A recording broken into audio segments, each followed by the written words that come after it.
আমাদের পা, আমি আয়েশের পা পরে থাকবে ভারত, আমি আয়েশের পা পরে থাকবে, কেমনে পরে থাকবে? আরে ভাই প্রতিদিন 2,500 থেকে 3,000 কোটি টাকার আমদানি পণ্য এখানে আসে। ভারত আমাদের একমাত্র শত্রু এবং তার চিরশত্রু। এর সাথে ফয়সালা হবে মাঠে। বাংলাদেশ নাকি প্রত্যেক দিন ভারতের কাছ থেকে 3,000 কোটি টাকার মাল কেনে।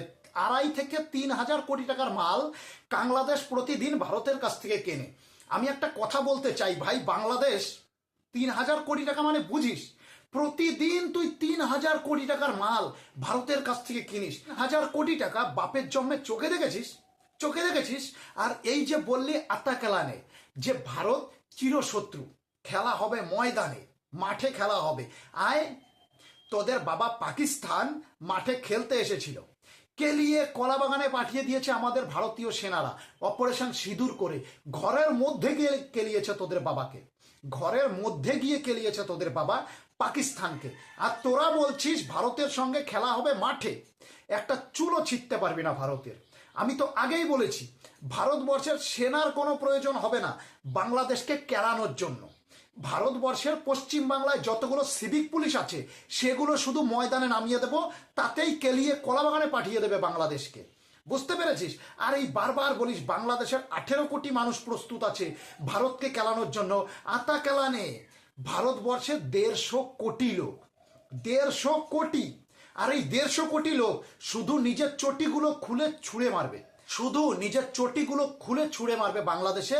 তাই বাংলাদেশের কোনো অস্তিত্ব থাকবে না পৃথিবীর ম্যাপে, বাংলাদেশের কোনো অস্তিত্ব থাকবে না। একবার মুতে দিলে ভেসে যাবি সব। আর তোরা ডায়লগ মারাস ভারতের সঙ্গে খেলা হবে মাঠে। আর একজন ডায়লগ মারাচ্ছে 3,000 কোটি টাকা করে প্রত্যেক দিন ভারতের কাছ থেকে জিনিস কেনে। আতা কেলানের বংশধর প্রত্যেক দিন যদি 3,000 কোটি টাকা করে ভারতের কাছ থেকে জিনিসই কিনিস, তার মানে তোদের কাছে অঢেল টাকা। মাসে 90,000 কোটি টাকা বাজেট তোদের বাংলাদেশের, মাসে 90,000 কোটি টাকা। এবার এই 90,000 কোটি টাকা ডিভাইডেড কর 18 কোটি দিয়ে, ডিভাইডেড কর এই 90,000 কোটি 18 কোটি দিয়ে। এবার ডিভাইডেড করে মাসে 90,000 কোটি টাকা বাংলাদেশের প্রত্যেকটা মানুষের মধ্যে বিলিয়ে দে। বাংলাদেশের প্রত্যেকটা মানুষ আমেরিকায় গিয়ে বসবাস করবে। বুঝতে পেরেছিস? বাংলাদেশের প্রত্যেকটা মানুষ আমেরিকায় গিয়ে বসবাস করবে। আতা কেলানের বংশধর, তোদের তো কোনো একটা মাইন্ড সেন্স নেই।